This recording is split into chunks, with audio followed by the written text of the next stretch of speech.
Dia Nusantara, Fakultas Bisnis dalam program studi manajemen. Kali ini saya akan memaparkan sebuah materi mengenai penetapan nilai bagi hasil pembiayaan bank syariah.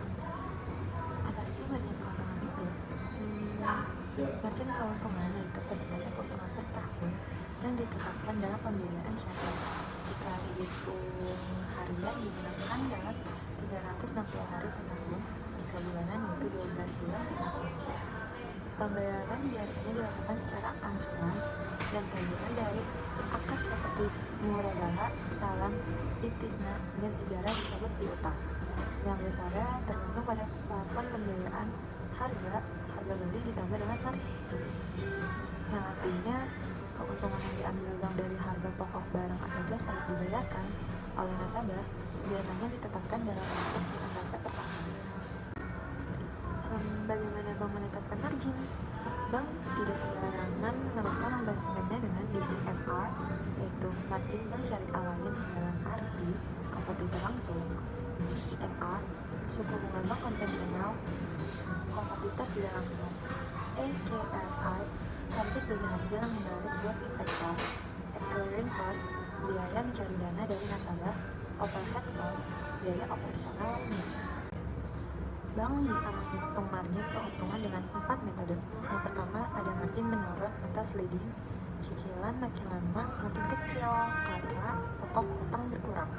Yang kedua, margin rata-rata. Cicilan tetap setiap bulan, tapi sebenarnya marginnya berkurang tiap bulan juga.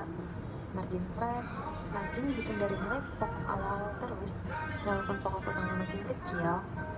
Ini tidak mencerminkan penurunan beban secara adil, tapi lebih mudah dihitung. Yang terakhir ada anuitas, cicilannya tetap, tapi porsi margin berkurang, porsi pokok bertambah tiap bulan. Ini mirip sama skema KPR di bank. Faktor penentu profit margin, komposisi pendanaan, sumber dana mempengaruhi besar kecilnya margin. Semakin murah biaya dana, semakin kompetitif margin yang bisa ditawarkan bank. Dana dari tabungan atau giro, biaya rendah, marginnya jadi kecil. Dana dari deposit, biaya tinggi, marginnya besar. Yang kedua, ada tingkat persaingan. Semakin tinggi persaingan, semakin kecil margin, semakin rendah persaingan, semakin besar potensi keuntungan bagi bank. Yang artinya, banyak pesaing, margin kecil biar menarik. Sedikit pesaing, margin bisa dinaikkan biar banyak peminatnya juga kan. Selanjutnya ada risiko pembiayaan. Semakin tinggi risiko pembiayaan, semakin besar margin keuntungan yang diambil oleh bank. Intinya risiko tinggi, marginnya besar. Risiko rendah, marginnya kecil. Yang keempat ada jenis nasabah. Nasabah yang lebih terpercaya dapat margin lebih ringan, sementara nasabah yang risikonya lebih tinggi akan dikenakan margin lebih besar. Yang kelima ada kondisi ekonomi. Keadaan ekonomi memengaruhi margin. Saat ekonomi bagus, margin bisa lebih besar, tapi saat krisis, bank harus realistis dan ambil margin sekecil mungkin.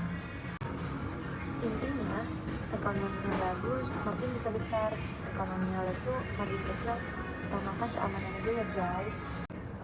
Target laba bank. Hal ini bergantung pada kondisi ekonomi secara umum dan resiko di sektor pembiayaan atau kemampuan debitur untuk pembayaran pinjaman. Intinya yaitu target labanya tinggi, margin disesuaikan dengan resiko dan kondisi pasar yang sedang dijalankan. Selanjutnya ada contoh kasus. PT Sejahtera Bersama melakukan pembiayaan murabahah ke Bank Syariah Amanah pada 1 Januari 2024 untuk pembelian mesin produksi. Rincian transaksinya ada harga mesin dengan harga 200 juta, uang muka 20 juta, 10%. Dari seri kasus sebelumnya, maka dapat kita hitung menjadi jumlah piutang sebelumnya yaitu sebesar 236 juta dikurangi dengan uang muka sebesar 20 juta dibagi biaya angsurannya, jangka waktu angsurannya 24 bulan, maka hasilnya adalah 216 juta dibagi dengan 24 bulan menjadi 9 juta rupiah.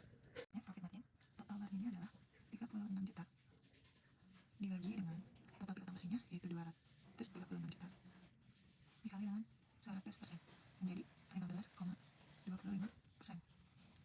Pendapatan margin per bulan, angsuran bulanan itu 9 juta dikali dengan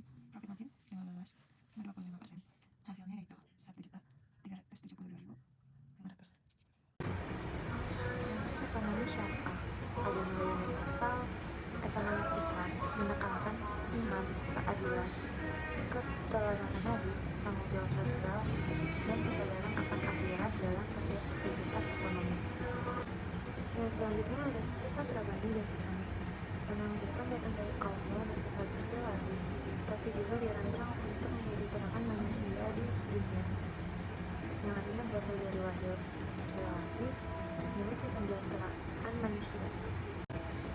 Keadilan dan kerjasama. Ekonomi Islam mendorong usaha yang adil dan kerjasama untuk mencapai kemajuan bersama, bukan saling menjatuhkan. Selanjutnya ada prinsip ekonomi syariah, pertumbuhan dan keseimbangan. Ekonomi Islam mendorong pertumbuhan yang adil dan seimbang, serta menyeimbangkan kepentingan individu dengan tanggung jawab sosial. Yang terakhir ada kewajiban dan hak. Ekonomi Islam mengatur agar orang kaya membantu lewat zakat, tapi tetap menghormati hak milik pribadi. Sekian materi presentasi yang dapat saya sampaikan, semoga bermanfaat dan bisa diamalkan ke teman-teman kita selanjutnya untuk mengetahui materi tersebut. Sekian dan terima kasih. Saya Nida Indah, pamit undur diri. Dadah.